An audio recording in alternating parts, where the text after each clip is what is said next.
रात का तीसरा पहर था। मैं अपने दोस्त राघव के साथ एक शादी से वापस लौट रहा था। रास्ता लंबा था और हम दोनों थके हुए थे। हम जल्दी से जल्दी घर पहुंचना चाहते थे, इसलिए मैंने एक शॉर्टकट लेने का फैसला किया।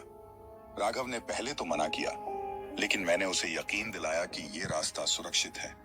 रास्ते में एक पुरानी सुनसान सड़क से गुजरना पड़ा।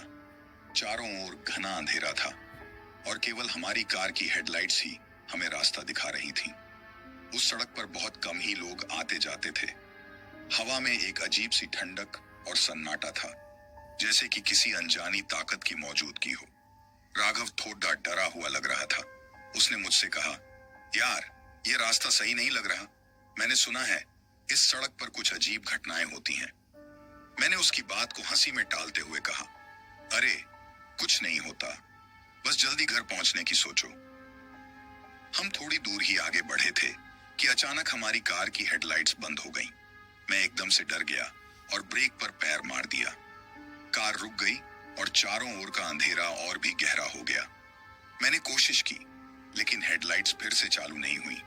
राघव ने घबराते हुए कहा, तूने देखा? मैंने कहा था ना कि यह रास्ता सही नहीं है। मैंने उसे शांत करने की कोशिश की। शायद कोई फ्यूज उड़ गया होगा। चलो बाहर निकल कर देखते हैं। हम दोनों कार से बाहर निकले और कार की बोनट खोलकर देखने लगे। तभी हमें एक हल्की सी आवाज सुनाई दी, जैसे कोई हमारे पास ही खड़ा हो और धीरे धीरे सांस ले रहा हो। मैंने चारों ओर देखा, लेकिन अंधेरे के सिवा कुछ भी नजर नहीं आया। राघव ने फिर कहा, भाई, ये जगह सही नहीं लग रही, चलो वापस चलते हैं। लेकिन वापस जाने का कोई रास्ता नहीं था। मैंने उसे बताया कि हमें आगे ही जाना पड़ेगा। हमने बोनट बंद किया और कार में बैठ गए। जैसे ही हमने कार चालू की, हेडलाइट्स फिर से जल उठी। हमने राहत की सांस ली और आगे बढ़ने लगे। अचानक हमारी कार के सामने एक सफेद साड़ी पहने औरत दिखाई दी। वो सड़क के किनारे खड़ी थी और उसकी आंखों में एक अजीब सी चमक थी। मैंने ब्रेक पर पैर मारा और कार रुक गई। राघव ने घबराते हुए कहा, चल यहां से भाग चलते हैं। मैंने औरत की तरफ देखा और सोचा कि शायद उसे मदद की जरूरत हो। मैंने खिड़की खोलकर पूछा, आपको मदद चाहिए? उस औरत ने कुछ नहीं कहा, बस हमें घूरती रही। उसका चेहरा धीरे धीरे बदलने लगा और उसकी आंखों में गहरी काली छाया उतर आई। मेरे शरीर में सिहरन दौड़ गई। मैंने जल्दी से खिड़की बंद की और कार स्टार्ट की। हम जैसे ही आगे बढ़े, वो औरत गायब हो गई। राघव ने चिल्लाते हुए कहा, यार, ये सब क्या हो रहा है? हमें जल्दी यहां से निकलना चाहिए। हमने गाड़ी की स्पीड बढ़ा दी, लेकिन ऐसा लगा कि हम कहीं भी नहीं पहुंच रहे थे। वही सड़क, वही अंधेरा और वही सन्नाटा। समय जैसे थम सा गया था। अचानक हमारी कार फिर से बंद हो गई। इस बार हमें अपने चारों ओर बहुत सी फुसफुसाहट सुनाई दी। ऐसा लगा कि बहुत सारे लोग हमसे बातें कर रहे हैं, लेकिन कोई भी स्पष्ट नहीं था। राघव ने रोते हुए कहा, भाई, हमें यहां से निकलना होगा, ये जगह शापित है। मैंने कोशिश की, लेकिन कार फिर से स्टार्ट नहीं हो रही थी। तभी हमने देखा कि वही सफेद साड़ी वाली औरत हमारी कार के पास आकर खड़ी हो गई। उसके चेहरे पर एक भयानक मुस्कान थी। उसने हमें घूरते हुए कहा, तुम लोग यहां से कभी नहीं जा पाओगे, ये मेरी सड़क है। हम दोनों डर के मारे कांपने लगे। औरत ने अपने हाथ से कार का दरवाजा खोलने की कोशिश की। तभी मुझे याद आया कि मैंने अपने पर्स में भगवान की एक छोटी सी मूर्ति रखी थी। मैंने वो मूर्ति निकाली और उस औरत की तरफ बढ़ाई। उसकी आंखें और भी काली हो गईं और उसने जोर से चीख मारी। चीख सुनते ही मेरे शरीर में झटके आने लगे और सब कुछ धुंधला हो गया। जब मेरी आंखें खुली तो हम दोनों सड़क के किनारे बेहोश पड़े थे। कार कहीं नजर नहीं आ रही थी। हमने उठकर देखा कि वो सफेद साड़ी वाली औरत भी गायब हो चुकी थी। हमने जैसे तैसे हिम्मत जुटाई और पैदल ही आगे बढ़ने लगे। थोड़ी दूर चलने के बाद हमें एक गांव दिखाई दिया। गांव के लोगों ने हमें बताया कि उस सड़क पर सालों पहले एक भयानक हादसा हुआ था, जिसमें एक औरत की जान चली गई थी। उसके बाद से वो सड़क भूतिया हो गई थी और जो भी उस पर जाता वो कभी वापस नहीं लौटता। राघव और मैं उस घटना के बाद कभी भी उस सड़क के पास नहीं गए।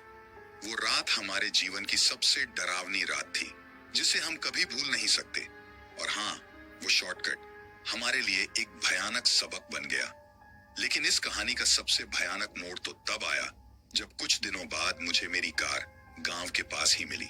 लेकिन उसमें एक चीज थी जिसने मेरी रूह तक को हिला दिया। कार की पिछली सीट पर वही सफेद साड़ी पड़ी हुई थी जिसे हमने उस रात देखा था। क्या वो औरत अब भी हमें ढूंढ रही थी? क्या वो हमारे साथ ही थी? इस सवाल का जवाब मुझे आज तक नहीं मिला। ये कहानी आज भी मेरे दिल में एक डर के रूप में जिंदा है। शायद कुछ रहस्य कभी सुलझाए नहीं जाते और कुछ रास्ते हमेशा के लिए भूतियां ही रहते हैं। उस सफेद साड़ी को देखकर मेरी सांसें थम गईं। मैंने जल्दी से कार का दरवाजा बंद किया और राघव को फोन किया। उसने भी ये सुनते ही डर के मारे फोन काट दिया और तुरंत मेरे पास आ गया। हम दोनों ने तय किया कि इस बारे में किसी को नहीं बताएंगे ताकि किसी और को डर ना लगे। लेकिन दिल में एक डर हमेशा बना रहा कि वो औरत अब भी हमारे आसपास है। दिन बीतते गए लेकिन वो डरावनी रात और वो सफेद साड़ी हमारे मन में एक छाया की तरह मंडराती रही। एक रात राघव अचानक मेरे घर आया और उसने मुझे बताया कि उसे सपने में वही औरत दिखाई देती है। उसके सपने में वो औरत उसे बुला रही थी, जैसे उसे किसी अधूरे काम को पूरा करने के लिए कह रही हो। राघव के चेहरे पर डर और चिंता साफ नजर आ रही थी। मैंने उसे दिलासा देने की कोशिश की, लेकिन अंदर से मैं भी उतना ही डरा हुआ था। हमने सोचा कि शायद हमें उस जगह जाकर कुछ करना चाहिए ताकि वो आत्मा हमें छोड़ दे। हमने अगले दिन फिर से उस भूतिया सड़क पर जाने का फैसला किया। अगले दिन हम दोनों दिन के उजाले में उसी सड़क पर पहुंचे। जगह अब भी सुनसान और डरावनी थी, लेकिन इस बार हमारे साथ कुछ और लोग भी थे। हमने गांव के कुछ बुजुर्गों से बात की और उन्होंने हमें बताया कि शायद उस आत्मा को शांति चाहिए। हमें उस जगह पर जाकर प्रार्थना करनी चाहिए और उसकी आत्मा की शांति के लिए कुछ पूजा करनी चाहिए। हमने वहां एक छोटी सी पूजा का आयोजन किया। हमने वही सफेद साड़ी भी वहां ले जाकर रख दी ताकि वो आत्मा शांति पा सके। पूजा के दौरान हम दोनों ने महसूस किया कि हवा में एक अजीब सी शांति फैल गई थी, जैसे कि कोई भार हमारे कंधों से उतर गया हो। उस रात पहली बार हमने बिना किसी डर के चैन की नींद ली। राघव के सपने भी बंद हो गए और हमने महसूस किया कि शायद हमने सही किया। वो औरत हमें कभी भी फिर से नहीं दिखी। लेकिन कहानी यहीं खत्म नहीं होती। कुछ महीनों बाद मुझे एक दिन अपने घर के बाहर वही सफेद साड़ी मिली। इस बार उसमें खून के धब्बे थे। मेरा दिल फिर से डर से भर गया। मैंने सोचा कि शायद वो आत्मा अब भी शांति नहीं पाई थी और उसे हमारी और मदद की जरूरत थी। राघव और मैं फिर से उस भूतिया सड़क पर गए। इस बार हमने वहां गांव के सभी लोगों के साथ मिलकर एक बड़ी पूजा का आयोजन किया। हमने गांव के पुरोहित से विशेष मंत्र पढ़वाए और उस आत्मा की शांति के लिए यज्ञ किया। उस रात हमें सपने में फिर वही औरत दिखाई दी, लेकिन इस बार उसके चेहरे पर एक शांति की झलक थी। उसने हमें धन्यवाद दिया और कहा कि अब वह शांति में है और हमें कोई डर नहीं होगा। वह आखिरी रात थी जब हमने उसे देखा। उसके बाद उस सड़क पर कोई भी भूतिया घटना नहीं हुई। गांव के लोग अब उस रास्ते से बिना किसी डर के गुजरते हैं और हमने इस घटना से एक बड़ा सबक सीखा। कभी भी अज्ञात रास्तों पर बेवजह न चलें और उन आत्माओं का सम्मान करें जो इस दुनिया में भटक रही हैं। शायद कभी कभी उनका असली मकसद हमें डराना नहीं बल्कि हमारी मदद मांगना होता है। ये भूतिया सड़क की कहानी अब भी मेरे दिल में एक डर और सबक के रूप में जिंदा है और हर बार जब मैं उस सड़क से गुजरता हूँ मुझे लगता है कि वो औरत कहीं ना कहीं हमारे आसपास है, लेकिन अब शांति में है।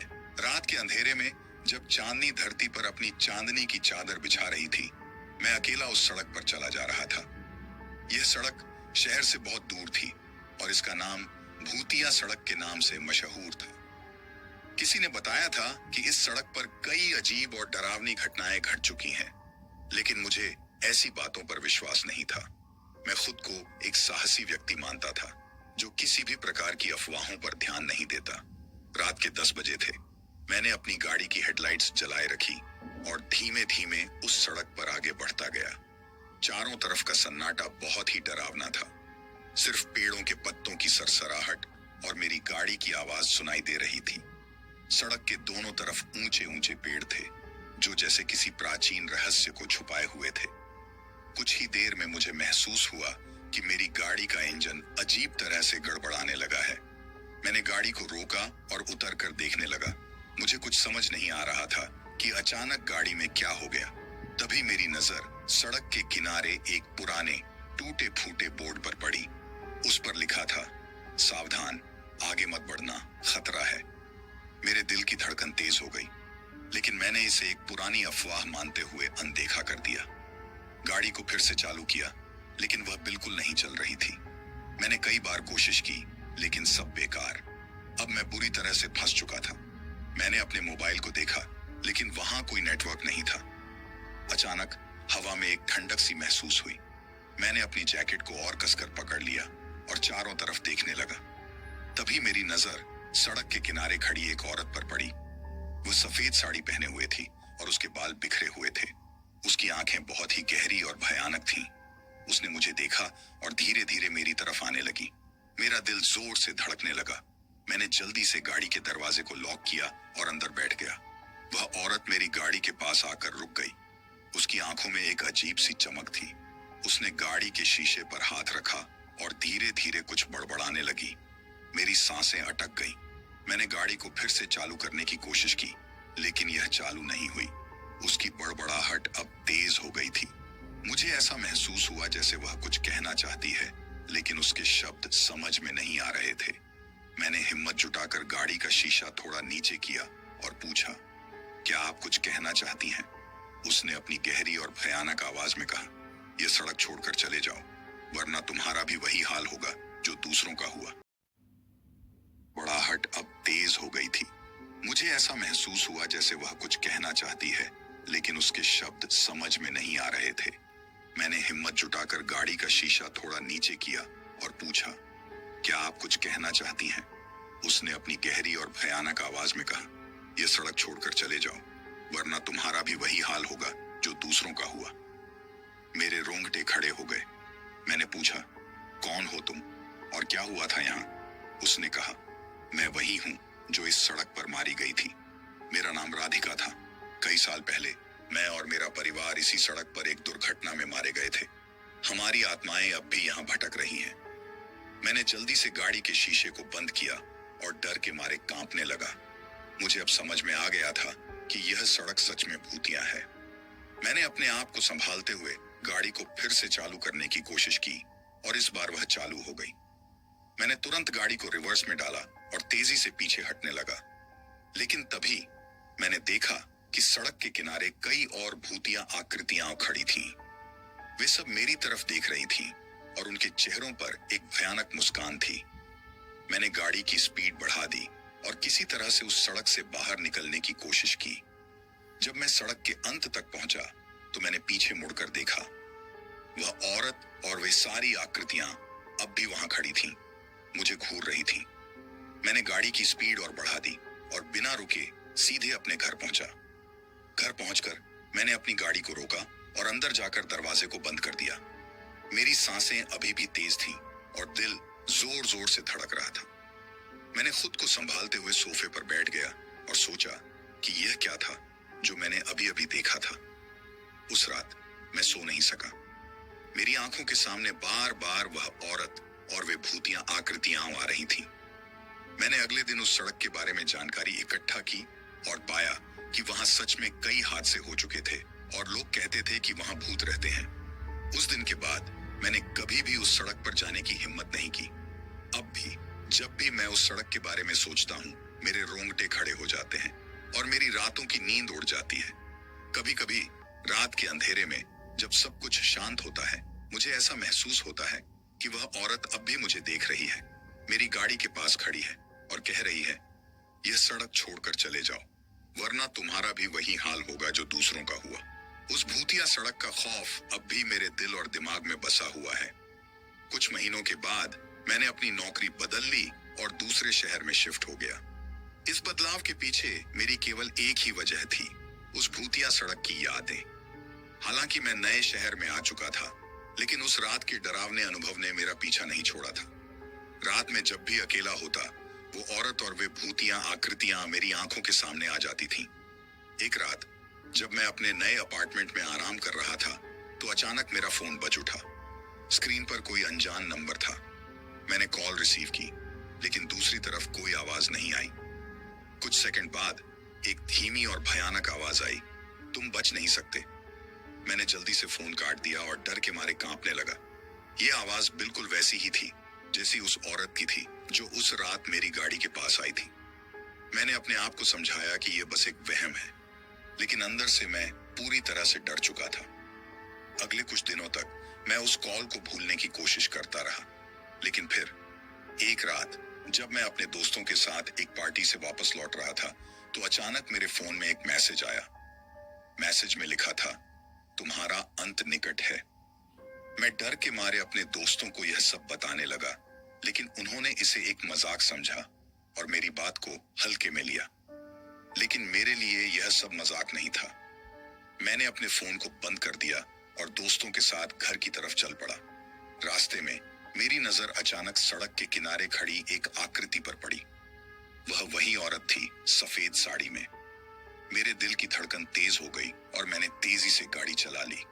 घर पहुंचते ही मैंने सभी दरवाजे और खिड़कियां बंद कर दी और अपने कमरे में चला गया।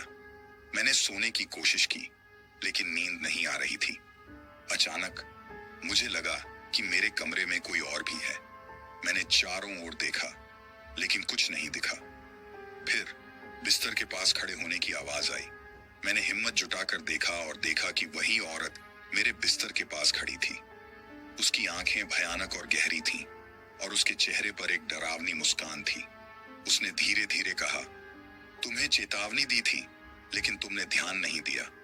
अब तुम्हारा अंत निकट है। मैं जोर से चिल्लाया, लेकिन मेरी आवाज किसी ने नहीं सुनी। मैंने जल्दी से बिस्तर से कूदकर भागने की कोशिश की, लेकिन उस औरत ने मेरा हाथ पकड़ लिया। उसकी पकड़ बहुत ही ठंडी और जकड़ने वाली थी। मैंने अपने पूरे शरीर की ताकत लगाकर खुद को छुड़ाने की कोशिश की, लेकिन वह औरत बहुत ही शक्तिशाली थी। मुझे ऐसा लगने लगा कि अब मैं बच नहीं पाऊंगा। मैंने अपनी आंखें बंद कर लीं और भगवान से प्रार्थना करने लगा।